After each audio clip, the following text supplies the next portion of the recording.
बृहस्पति के शिष्य हैं, भगवान के सखा हैं। उद्धव जी को देखकर भगवान को श्वास हो आगे बढ़कर उद्धव जी का स्वागत किया। उद्धव जी बैठ गए,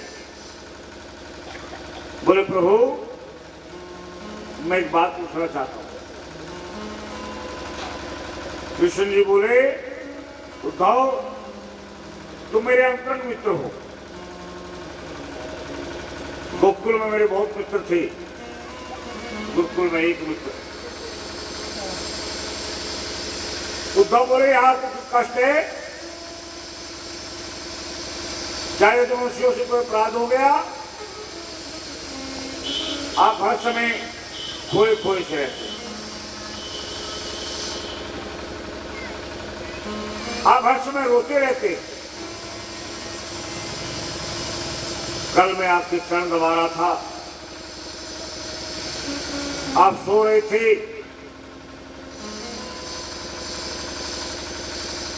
और सोते सोते शुरू कर रहे थे। आपका दुख अब मुझसे देखा नहीं जाता। कृष्ण बोले हे उद्धव सारी मथुरा में मेरा दुख पूछने वाला तुम्हारे अतिरिक्त तो कोई नहीं, परंतु मैं तुझे एक बात बतलाऊं, मैं ब्रज को नहीं भूल सकता। जब मुझे ब्रज की याद आती है तो मुझे लगता है मैं जीवित क्यों हूं, मेरे प्राण क्यों नहीं निकलते। उद्धव मैं इसलिए रोता हूं, मैंने भोले भाले ब्रजवासियों के साथ कितना बड़ा धोखा किया। उन्होंने खाते पीते उठते बैठते कूदते नाचते हर परिस्थिति में मुझे मन से चाहा। मेरी खुशी के दिन नंद बाबा ने गोकुल का सब वैभव त्याग दिया। मेरी खुशी के लिए नंद बाबा ने गोकुल का सब वैभव त्याग दिया। मैं किसी दिन जरा सा कम दूध पीता, मैया सभी वैद्यों को इकट्ठा कर देती। देखे मेरे लाला को क्या हुआ। उद्धव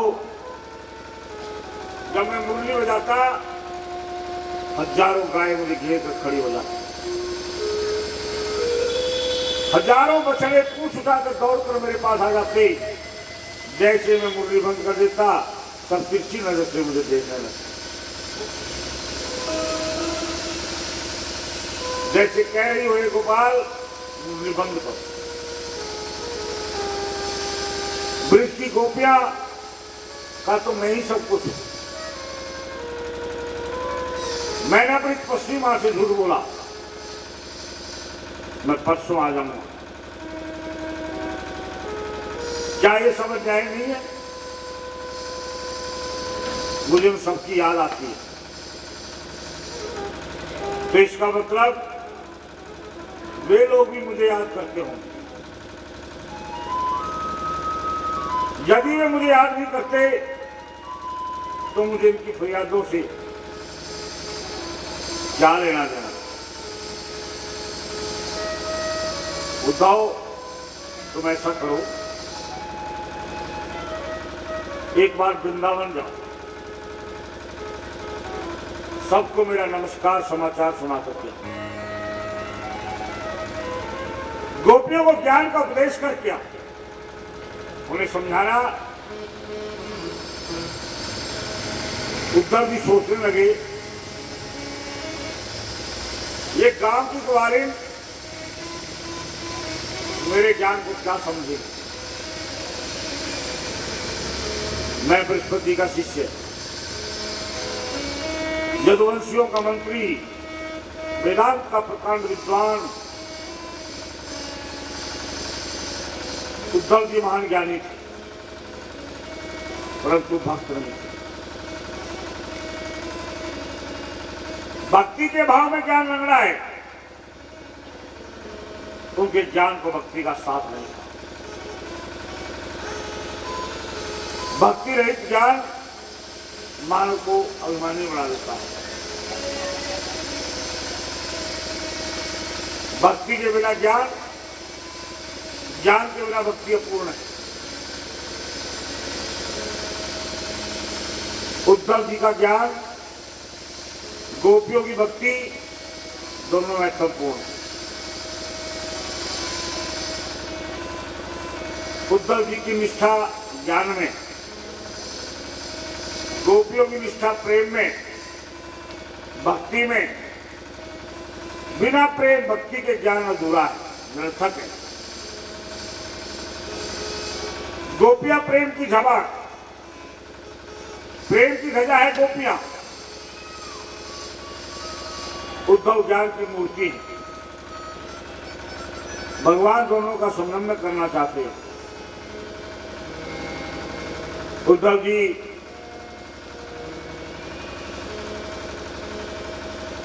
सबको सब कुछ मानते हैं।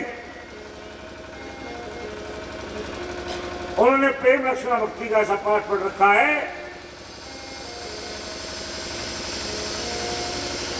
कि जो भी उद्धव जी की बात को सुने उसका परमात्मा को प्रीत हो।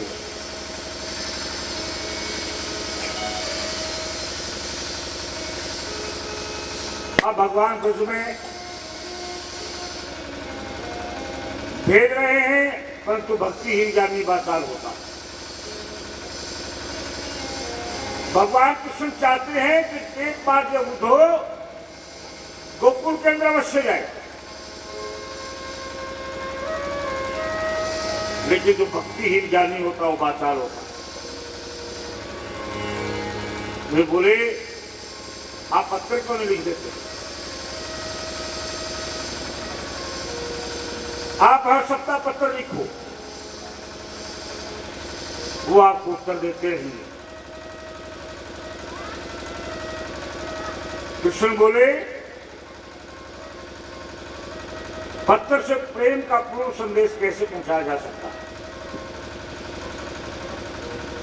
प्रेम तो प्रत्यक्ष मिलने से व्यक्त किया जा सकता है। ये उद्धव, प्रेम की भाषा अलग होती है। तुम जाओ, गोपियों को समझाओ, कृष्ण को याद मत करो। जब वे मुझे याद नहीं करेगी, मुझे उसकी याद नहीं आएगी। उद्धव बोले महाराज वहां मुझे जाने में कोई आपत्ति नहीं, परंतु गांव के अनपढ़ गंवार मेरे वेदांत के ज्ञान की कैसे समझ सकते हैं? ज्ञान का उपदेश बड़ा गहन है, वहां जाना निरर्थक। श्री कृष्ण को गोपियों की बुराई सहन नहीं है, तो उन्होंने उनके सामने गंवार के प्रभु अब वो लोग कैसे सहन कर सकते? वे बोले उद्धव मेरी गोपियां अनपढ़ नहीं, तुम्हारे ज्ञान से परे।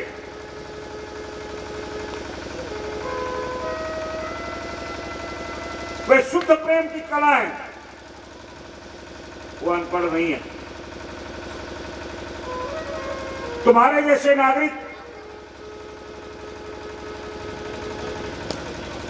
न जाने कैसे अहंकार के अंदर भक्ति करना छोड़ देते। भगवान कृष्ण यहां चाहते हैं कि उद्धव जो है ज्ञानी तो है लेकिन भक्त नहीं है। इसलिए उद्धव को भक्त बनाना चाहते हैं।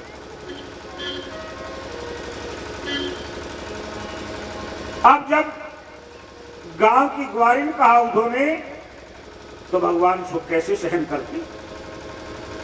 ये बोले उद्धव, मेरी गोपी अनपढ़ नहीं, तुम्हारे ज्ञान से परे है, वे शुद्ध प्रेम की ज्ञाता है।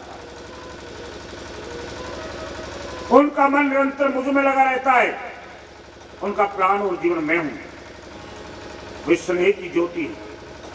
ये उद्धव, तुम्हें प्रेम की जरूरत है,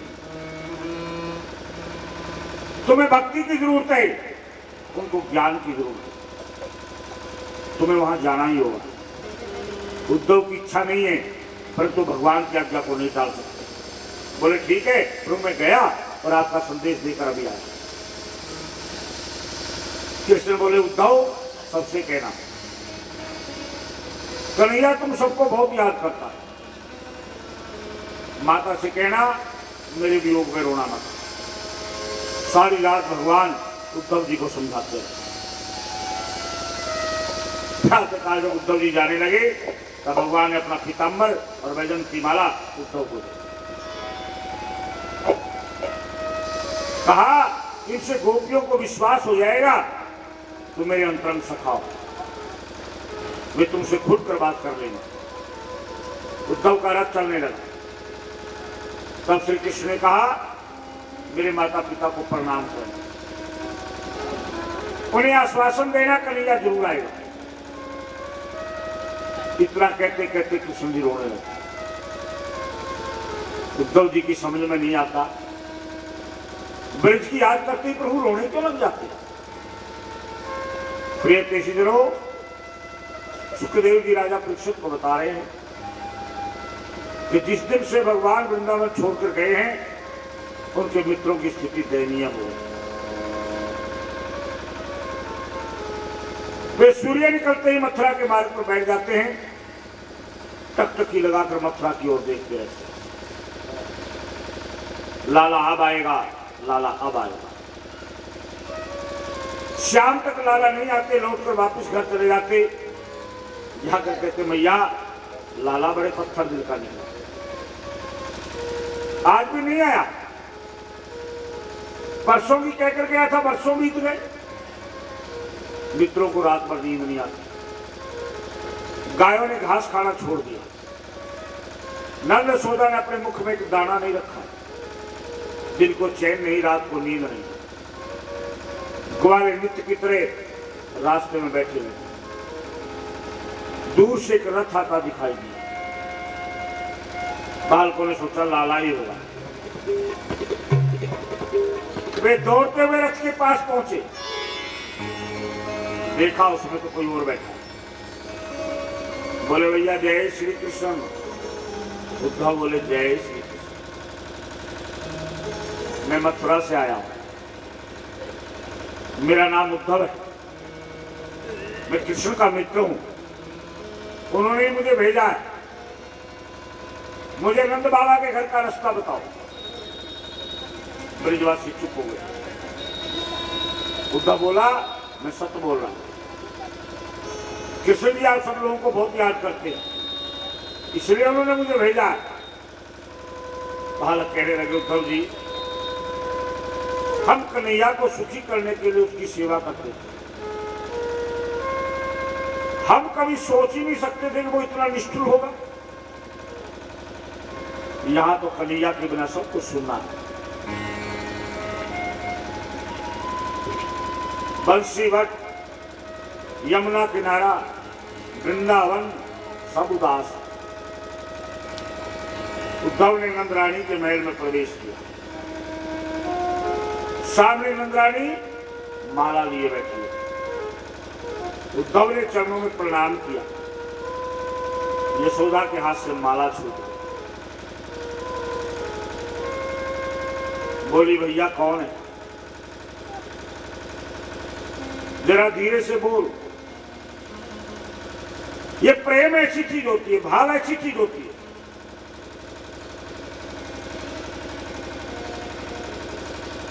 जब ध्यान लगता है तो मानव की नींद जैसी स्थिति होती है।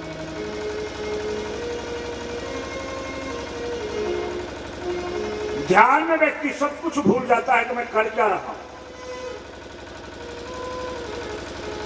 वो ध्यान में इतना लीन होता है, जो कार्य करता हुआ होता है वो छूट जाता है और वो ध्यान में मग्न हो जाता है। देखने वाला सोचता है ये सो गया, इसको नींद आ गई, लेकिन ये भक्ति का झटका है, ये प्रेम का झटका है। अब यही स्थिति देखिए सोधा जी की है। बोली भैया कौन है, जरा धीरे से बोल, मेरे लाला की नींद टूट जाए, मेरे लाला की आंख खुल जाएगी। आज मैंने बड़ी मेहनत करके सुलाया है, सवेरे से कभी माखन मांगे, कभी चंदा मांगे, कभी बहू मांगे, बड़ी मुश्किल से पलना ने सुलाया। हमने कहा हे भगवान, जिसको मैं मथुरा में छोड़ करके आया हूं, यशोदा कहती है वो पलने में सो रहा है।